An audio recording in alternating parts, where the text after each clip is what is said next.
Officer Daniel Hayes had always been the kind of cop that made people believe in justice. For nearly 2 decades, he patrolled the streets of Elmswood, a quiet suburb tucked just outside of Cincinnati, Ohio. His file was clean, his service record spotless. A decorated officer, father of 1, husband to none after cancer took his wife 5 years earlier. All Daniel had left in the world was his 10-year-old daughter, Emily, the light in his darkest moments. But everything changed one rainy Thursday evening in March. Daniel responded to what was reported as a routine burglary in progress. By the time he arrived, the store was quiet. No broken windows, no obvious signs of a break-in. He checked the back door, which had been left ajar. Weapon drawn, he entered cautiously. Inside, the scene spiraled into chaos within seconds. A teenager, a young black boy named Marcus Bell, startled by the officer's presence, bolted.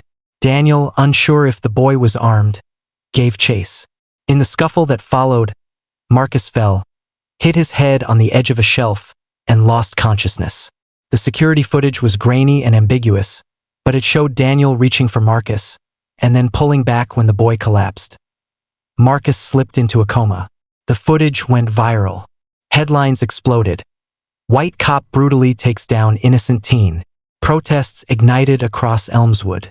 Daniel's badge, once a symbol of protection, now became a target of national outrage. The department placed him on administrative leave, but the pressure was mounting. The district attorney, facing political heat, filed charges. Assault with intent to cause serious bodily harm, misconduct in office, and reckless endangerment. Daniel's attorney urged him to take a plea, but he refused. "I did nothing wrong," he told the court. "I followed protocol. I didn't touch that kid."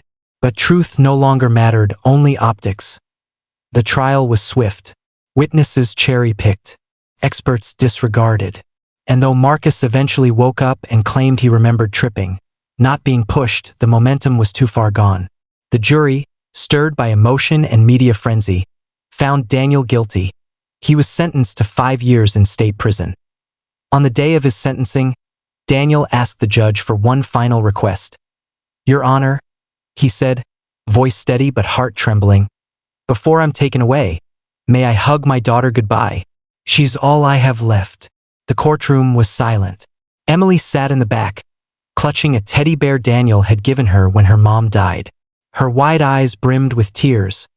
The judge, clearly moved, paused, then nodded. What happened next, no one could have predicted. The bailiff gave a hesitant glance toward the judge. Receiving a silent nod, he unlocked Daniel's handcuffs. The heavy clink echoed through the courtroom. Daniel stood slowly, his muscles tense, like a man walking through a dream. For a moment, time seemed to stretch out before him. Emily had already risen from the back pew, her small feet padding against the wooden floor. The stuffed teddy bear fell from her hands as she sprinted toward her father. Tears streamed down her cheeks as she launched into his arms. Gasps rang out. Some reporters stood, phones raised, others frozen in place. Daniel dropped to his knees, burying his face in his daughter's hair. His entire body shook as he clutched her like he was holding on to life itself. And in that moment, all the cameras, all the headlines, all the noise, disappeared. "Daddy, please don't go," Emily sobbed, her little fingers clinging to the fabric of his shirt. "I'm so sorry, baby girl," Daniel whispered, trying to keep his composure. "This isn't goodbye. Not forever. You hear me?" The judge dabbed at her eyes, visibly moved, as were several members of the jury. But the most unexpected thing happened next. Marcus Bell's mother, Tanya Bell, who had attended every day of the trial with stoic silence, stood up and walked toward the front of the courtroom. Whispers swirled. Even the court officers looked confused. Tanya approached the judge's bench slowly, her gaze never leaving Daniel and his daughter. "Your Honor," she said softly, "may I speak?" The judge hesitated. "This is highly unusual." "Please," Tanya said again, her voice trembling. "I think this needs to be heard." The judge finally nodded. Tanya turned to face the room, every eye locked on her. She took a deep breath and said, "I came here angry. I was told a man attacked my son. I believed what I saw on the news. But after talking to Marcus and watching this man in court every day, I believe he didn't mean to hurt my boy. I believe this was a mistake." Murmurs broke out across the courtroom. My son remembered tripping, not being pushed, and I told the DA that. But they pushed ahead anyway, for politics, not justice, she added, her voice now firm with conviction. This man is not a criminal. He's a father. And I can't sit by while another child is punished for something that was never a crime to begin with. Daniel's heart pounded in his chest. Emily looked up at her father, confused, but still clutching his hand. The judge leaned forward. "Mrs. Bell, are you saying you believe this conviction was unjust?" Tanya nodded. "Yes, ma'am, I do." The judge turned toward the DA's table, where the assistant district attorney looked like he'd seen a ghost. "I will take your statement under advisement," the judge said carefully, trying to maintain control of a courtroom teetering on emotional collapse. "But as it stands now, the sentence remains." Daniel was led away moments later, but not before he looked at Tanya and mouthed two simple words. "Thank you." He didn't know it yet, but the tides had just begun to shift. State penitentiary wasn't built for men like Daniel Hayes. He was placed in protective custody upon arrival. Not because he was violent, but because the prison housed men he had helped put behind bars. The guards knew it, the inmates knew it, and so did Daniel. The orange jumpsuit clung to his skin like a shame he never earned. The man who once upheld the law now had to survive within a system that seemed designed to break the innocent. Days turned to weeks. The walls of his cell closed in, but Daniel refused to let them define him. Each night, he wrote letters to Emily. Hundreds of them. He recounted stories of her mother, lessons about integrity, hope, and perseverance. He asked about school, her drawings, the dog she wanted. They were never sent. He was told it might not be appropriate just yet, but he kept writing anyway. Meanwhile, on the outside, something extraordinary had begun to happen. Tanya Bell, the very mother of the boy Daniel had allegedly harmed, started speaking out. Her appearances on local radio stations and community forums drew attention. She told anyone who would listen that justice had been twisted, that a good man had been made into a scapegoat.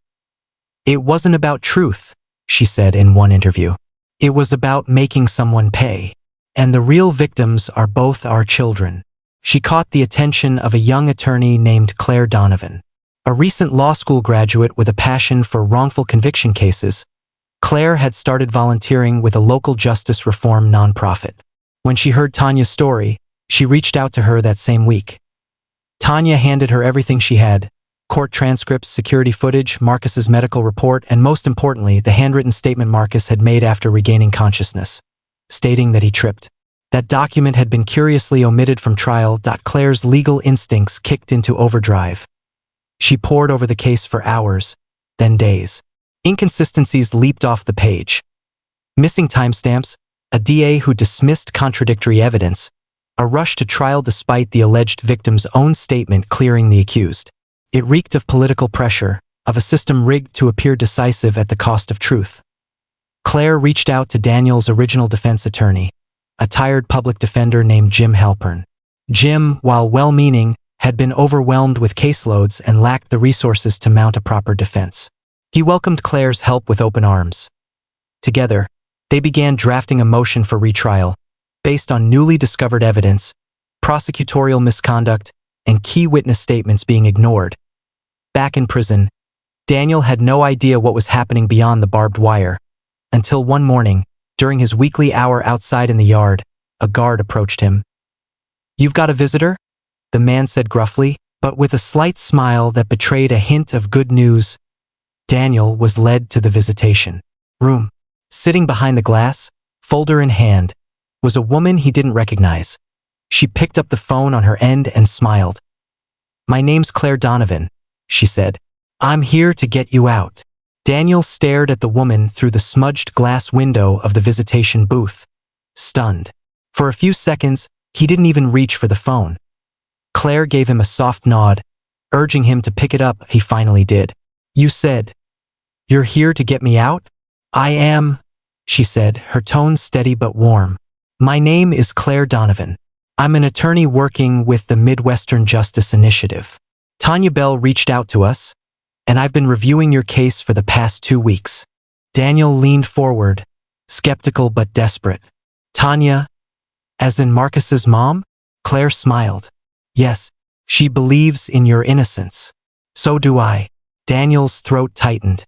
In all his weeks behind bars, no one had believed him. Not the jury, not the DA, not the press. Now someone did, and not just anyone. The mother of the boy at the center of the case. And a lawyer who sounded like she meant business. I don't want to give you false hope, she said carefully, opening the folder in her hands. But there are serious issues with how your trial was handled. Missing evidence. Witness statements never introduced. Even Marcus's own recollection of events was suppressed. Daniel nodded slowly, lips pressed tight. We're filing a motion for post-conviction relief based on prosecutorial misconduct and failure to present exculpatory evidence, Claire continued. It may take some time, but if the judge agrees to hear it, we'll have a chance to vacate your conviction. I've heard that before, Daniel muttered. My last lawyer said we'd appeal. He stopped returning my calls after I was sentenced. Claire's eyes didn't flinch. I'm not your last lawyer. There was a silence between them. Then Daniel chuckled dryly. You got fire. I like that. They exchanged a small, mutual grin. Claire slid a yellow legal pad toward the window. I'll need you to sign a few things. Power of attorney, authorization to access your trial files, that sort of thing. I've already spoken to Jim Halpern. He's on board. Daniel picked up the pen left for him. Anything you need. As he scribbled his name, Claire leaned in, lowering her voice. Emily's doing okay, by the way. His hand froze mid-signature. You saw her? Claire nodded. Tanya's been watching over her when she can. I went by the house yesterday. She's got your letters. Halpern had them in a folder from your initial intake. We'll get those to her soon. Daniel's eyes misted over. Thank you. Claire stood up, her tone taking on new energy. This isn't over. Not by a long shot. As she turned to leave, Daniel watched her, heart pounding with something he hadn't felt in weeks. Hope. Back outside the prison walls, Claire wasted no time. She submitted the motion to the court, attaching every damning detail. The suppressed statement from Marcus, witness contradictions, metadata from the surveillance footage showing it had been edited for court, and even a statement from Tanya Bell formally withdrawing her support for the prosecution's narrative. It stirred waves in the local legal community. The motion landed on the desk of Judge Evelyn Rosenthal, the same judge who presided over the original trial. She was known for being fair but firm, and she didn't take kindly to being misled. She read the motion. Then she read it again. By the end of the week, she issued a court order. A full evidentiary hearing would be held within 30 days. It was the first official crack in the system that condemned Daniel Hayes, and the first sign that the truth might finally see daylight. The courthouse looked exactly as Daniel remembered it. Gray stone, weathered steps, the bronze Lady Justice statue perched with her scales raised high. But this time, he wasn't being led in shackles through the back door. He walked freely through the front, escorted by Claire and his former public defender, Jim Halpern, who now looked almost rejuvenated by the whirlwind Claire had set in motion. Daniel had been temporarily released from prison under court supervision while the hearing was conducted. It wasn't freedom, not yet, but it was enough for Daniel to feel the sun on his face without barbed wire in his peripheral vision. Outside the courtroom, a small crowd had gathered. Protesters, reporters, activists, former cops, and supporters. Signs read, "Free Daniel Hayes. Justice for all. Not just the popular." And one that nearly brought Daniel to tears. "Daddy, we believe you," in glittery pink crayon handwriting, held by his daughter Emily. He paused. Claire turned to him, her voice soft. "You want to go to her?" He didn't answer. He just moved. Emily broke from Tanya Bell's side and ran straight into her father's arms. It wasn't like the first hug in court. Desperate, broken. This one was different. Solid. Healing? "You came back," she whispered. "I told you it wasn't goodbye," he replied. After a long moment, they parted, and Daniel took a deep breath. Let's finish this. Inside the courtroom, Judge Rosenthal called the hearing to order. Her sharp gaze moved from the prosecution to the defense table. "I've reviewed the defense's motion thoroughly," she said. "This hearing will determine whether Mr. Hayes is entitled to a new trial or an outright dismissal." The assistant district attorney looked notably nervous. His name was Thomas Brenner, the same man who led the original case, and now the center of scrutiny. Claire stood with composed intensity as she called the first witness. "Your Honor, we call Marcus Bell." Gasps rippled through the courtroom. Marcus, now a few months older and walking confidently despite the trauma, took the stand. The oath was read. He nodded and looked directly at Daniel. Claire approached. "Marcus, can you tell the court what happened that night in the store?" Marcus cleared his throat. I ran because I got scared. I didn't know who it was at first. It was dark. When I saw the cop's flashlight, I panicked and tried to jump over a crate. I tripped, hit my head. That's all I remember." Claire nodded. "Did Officer Hayes ever hit you? Push you?" "No. He tried to help me. I think he was reaching out when I fell." Daniel closed his eyes, breathing deeply. Finally, the truth. Claire presented the original statement Marcus had written from the hospital, dated, signed, and timestamped, alongside an email from the DA's office that failed to include the document in pretrial disclosure. That alone was a massive breach. Next came a digital forensics expert who confirmed the store footage had been altered before being submitted as evidence. The missing timestamp was critical. It coincided with the exact moment Marcus tripped, a moment cropped out in the version played for the jury. Judge Rosenthal's demeanor hardened. Finally, Tanya Bell took the stand once again. Her voice didn't shake this time. "I was manipulated," she said plainly. "They told me if I spoke out, I'd risk my son's safety. I didn't know they left out his statement. I didn't know they doctored footage. But I know now." Claire's closing statement was direct. "This wasn't just a wrongful conviction, Your Honor. It was a case built on politics, not justice. And today we ask you to fix that." Judge Rosenthal called a recess before issuing her ruling. Daniel sat beside Claire, trembling. "What do you think she'll do?" Claire looked him straight in the eye. "She knows the truth now, and the truth changes everything." The courtroom was silent when Judge Evelyn Rosenthal returned from recess. She walked in with a stack of papers, a solemn face, and the weight of the law heavy on her shoulders. Everyone in that room, Daniel, Claire, the press, Emily clinging to Tanya's side, felt the air go still. Judge Rosenthal adjusted her glasses and cleared her throat. "I have reviewed the arguments presented, the newly discovered evidence, and the disturbing omissions in the original prosecution. I've also personally examined the original trial transcript and the forensic reports submitted this morning." She paused. Everyone leaned forward. "It is the opinion of this court that Daniel Hayes did not receive a fair trial.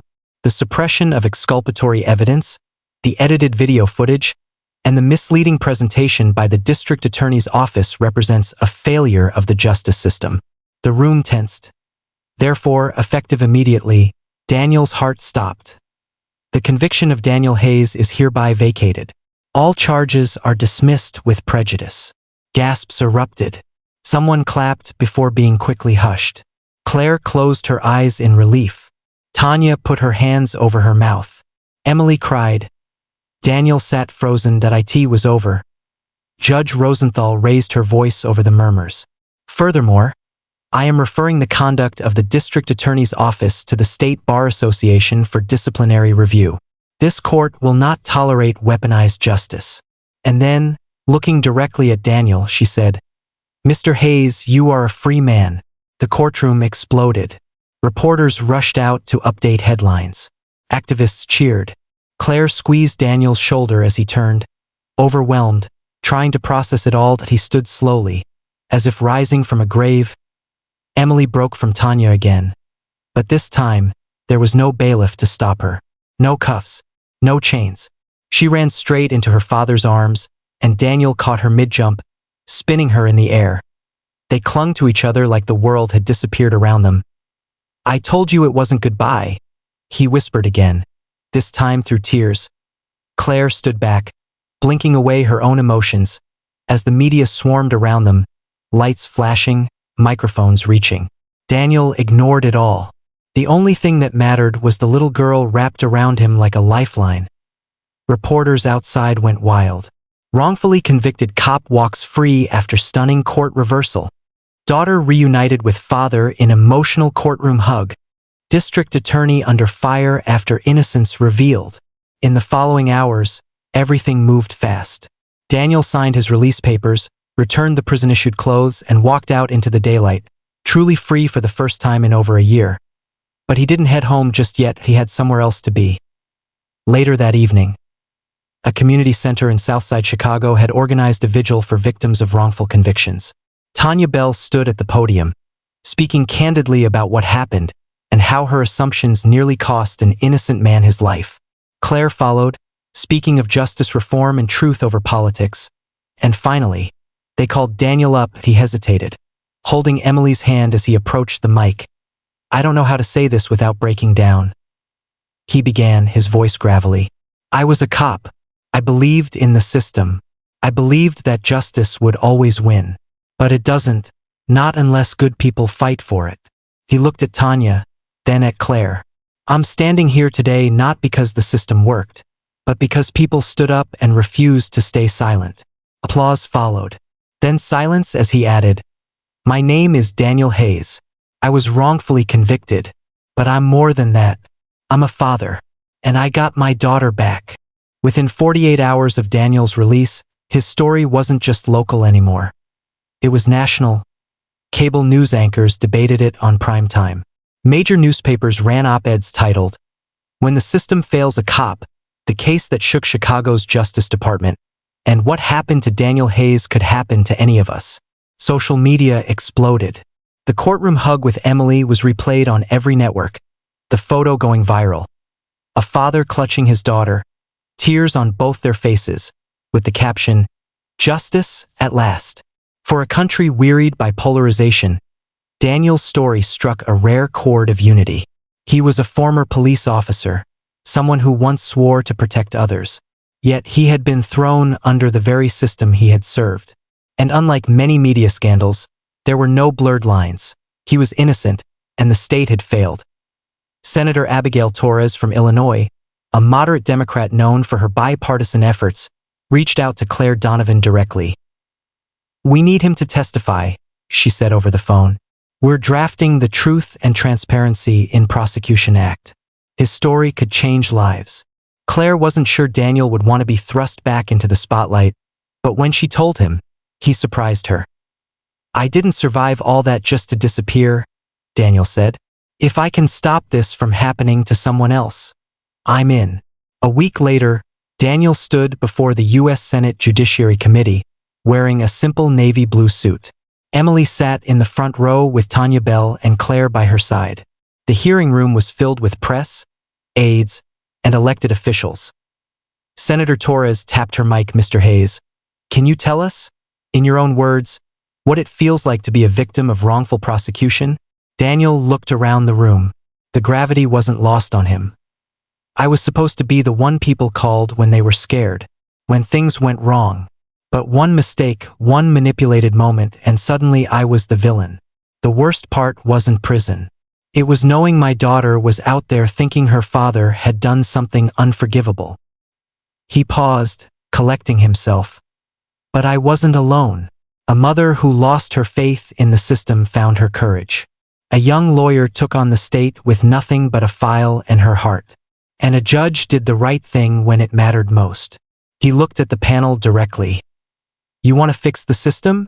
Start by making sure prosecutors don't get to bury the truth without consequences. Start by giving public defenders real resources. And start by listening to people even if they wear a badge." The room broke into applause, not protocol, but no one stopped it. Later, Daniel met privately with congressional aides. He was asked to consult on new legislation addressing prosecutorial misconduct and independent oversight panels for high-profile criminal cases. What had started as a nightmare was slowly becoming a national reckoning. But even with the media frenzy, the hearings, and the legislative push, Daniel never lost sight of what mattered most. Emily. He enrolled her in therapy, helped her settle back into school, and they started every day the same way. breakfast together with no bars between them. They even got a rescue dog together, a golden retriever named Chance. At night, he'd tuck her in and read her one of the letters he'd written in prison, just one at a time. A bedtime tradition born in darkness, now shared in peace. But even peace was temporary. One night, as Claire joined them for dinner, she brought news. The state attorney general has launched a criminal investigation into Thomas Brenner, she said. They're raiding his files. And there's chatter. He might have buried more than just your case. Daniel leaned back, jaw tight. How many more Daniels are out there? Emily asked, her voice soft but clear. Daniel didn't have an answer. But in his heart, he knew what had to come next. 3 months had passed since the courtroom victory, but Daniel Hayes wasn't settling into quiet freedom. If anything, he was busier than ever. Only now, his mission wasn't about surviving, it was about fighting back. He'd teamed up with Claire Donovan and Tanya Bell to launch a new nonprofit, Project Second Light, a national initiative to uncover and overturn wrongful convictions, especially in cases tied to prosecutorial misconduct. They didn't have fancy offices or a media team, just a website, a stack of letters from inmates claiming innocence, and the unwavering belief that the system could, and must, be better. Daniel spent hours poring over those letters each day, highlighting details, looking for patterns, and flagging the ones that seemed most credible. What started as a dozen pleas for help grew into hundreds. One case stood out. A man named Luis Calderon, convicted of armed robbery and attempted murder in Indiana. The case had striking similarities to Daniel's, missing evidence, a witness who recanted, and, chillingly, the same former prosecutor, Thomas Brenner, before he transferred to Chicago. Claire raised her eyebrows as she read the file. Brenner has a trail, and we're just starting to follow it. They drove to Indiana together, met Luis's sister who'd fought alone for years, and visited Luis in prison. His story was raw but believable. He'd been at a bar with friends, 2 hours away, but his public defender never called a single alibi witness. A single eyewitness, later diagnosed with dementia, placed him at the scene. Brenner had sealed the deal. Daniel left that prison angry. But it wasn't hopeless anger anymore. It was fire. We're reopening this one, he told Claire. He's the next. News broke soon after. Thomas Brenner indicted on federal charges for evidence tampering and perjury. Prosecutors alleged at least 6 cases he mishandled, with more pending. He was arrested and denied bail. His smug photo on the news looked like a man finally realizing the system he twisted was coming for him. Reporters wanted Daniel's take. He kept it short. Justice doesn't end with freedom. Sometimes it begins there. Daniel's efforts started to inspire others. Former law students, retired cops, even ex-prosecutors reached out offering help. Donations came in. The nonprofit expanded, slowly but steadily. But the more they uncovered, the darker things got. Late one night, Daniel received an anonymous envelope at his door. No return address. Inside was a flash drive and a single note. There are more. Start here. He plugged it in. Video files, internal memos, scanned reports. One headline buried deep in the archives. Teen shot by cop. Case closed in 2014. The investigating officer, Thomas Brenner. Daniel called Claire, who raced over immediately. Together, they reviewed the footage and documents. It wasn't just wrongful convictions. It was cover-ups. Brutality. Ghosted evidence. Fabricated witness reports. What if Brenner wasn't just rogue? Claire whispered. What if he was protected? Daniel didn't answer. He didn't need to. Because in that moment, they both knew Project Second Light wasn't just about freeing the innocent anymore. It was about confronting the machine. And Daniel Hayes, once silenced and shackled, was ready to bring the whole thing crashing down. The deeper Project Second Light dug, the more rot they uncovered. And not just cases tied to Thomas Brenner, other names began to surface. Assistant DAs, rogue detectives, even judges who had looked the other way in exchange for favors, promotions, and political donations. The justice system, it turned out, wasn't just broken, it had been bent on purpose. Daniel stood at the center of it all. Once a humble cop who believed in law and order, now he was the face of a movement, a man fighting against the very system he once served. But as the walls of secrecy crumbled, a more personal battle loomed ahead.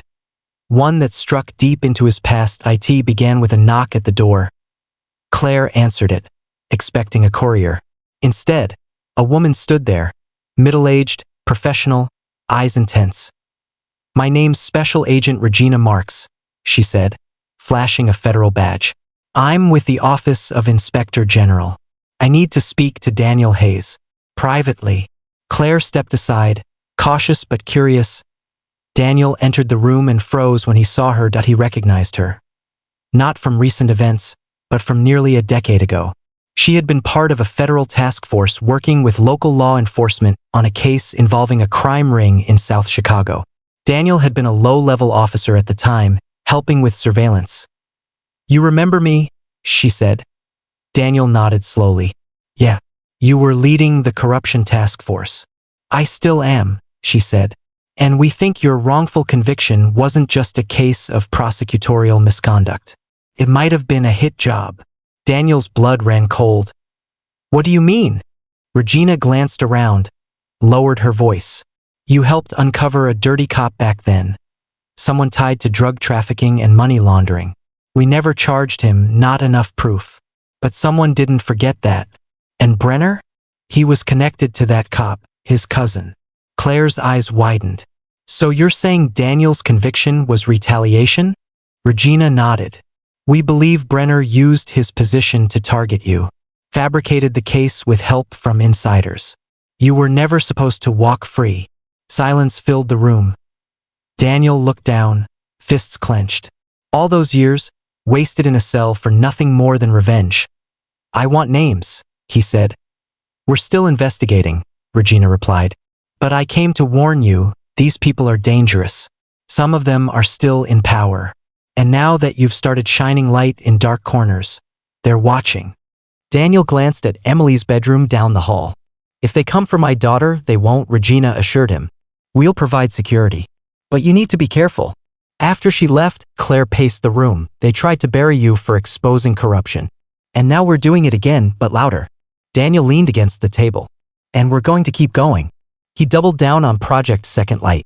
They added encrypted servers, vetting protocols, and new volunteers with backgrounds in cybersecurity and journalism. They launched a nationwide tip line, and within 2 weeks, over 3,000 reports poured in, but then the threats started. A dead crow left on Daniel's porch. An unmarked van following Emily home from school. A hacked email warning. "Stop digging or we bury you again." Daniel wasn't scared. He was furious. He contacted Regina Marks again. "If you want to clean this up, I'll help you. But we're not going quiet." She smiled, grim and proud. "Good. We've been waiting for someone like you." That night, Daniel sat on Emily's bed watching her sleep. She had no idea the storm brewing outside, the war he was about to wage to keep her safe and to ensure she'd grow up in a world where truth mattered again. He kissed her forehead and whispered, "They tried to take me from you. They won't win again." Because now, Daniel Hayes wasn't just fighting for justice. He was fighting for every innocent life the system tried to crush. The storm that had been quietly building for months finally broke wide open. Federal investigators, now backed by public outcry and media pressure, executed coordinated raids across 4 states. The target, a tangled web of corrupt prosecutors, detectives, judges, and political figures, many of them linked directly or indirectly to Thomas Brenner, and at the center of the media firestorm. Daniel Hayes. He'd gone from ex-cop to ex-con to justice warrior, and now his story had galvanized a movement. Public opinion turned sharply in favor of system-wide reform. Young people marched in cities holding signs with Daniel and Emily's now iconic hug, "Justice has a name." Senator Abigail Torres reintroduced the Truth and Transparency in Prosecution Act, this time with bipartisan co-sponsors. The bill included mandatory body camera footage release, independent prosecution review boards, and criminal penalties for knowingly suppressing exculpatory evidence. When it passed the Senate floor in a rare unanimous vote, Daniel was there, sitting with Emily and Claire. He didn't speak. He didn't have to. The victory wasn't his alone, but it carried his fingerprints, his tears, his pain. But just when it seemed the arc of justice had fully turned, one final twist gripped the nation. Thomas Brenner escaped federal custody. 2 agents were hospitalized. He'd been transported under light watch to testify against a fellow official and managed to slip away during a staged car breakdown. Law enforcement launched a manhunt. Highways lit up with alerts. News tickers screamed, disgraced former prosecutor on the run. Daniel's phone rang at 2:00 was Regina Marks. We believe he's coming for you. Emily was rushed to a safe house with Claire and 2 armed marshals. Daniel insisted on staying home. He wants to scare me? Daniel said, loading a round into the shotgun he hadn't touched in years. Let him come. I'm not hiding anymore. But hours passed. No sign of Brenner, until the next night. A noise at the back door. Daniel moved swiftly through the shadows of his house. He wasn't the broken man who once begged for a hug before being dragged away in cuffs.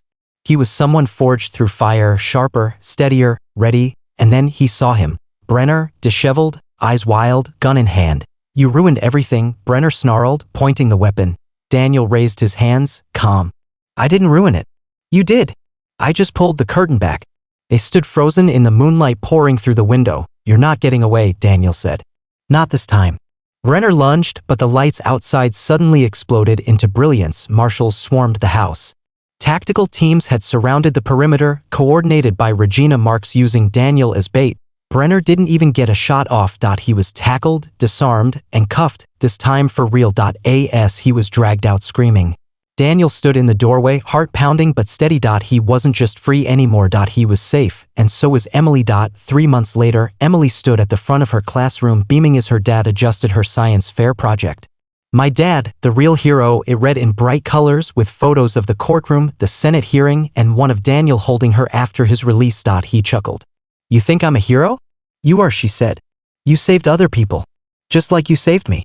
Tears stung Daniel's eyes, but he smiled. Across town, Claire and Tanya opened a new regional chapter of Project Second Light.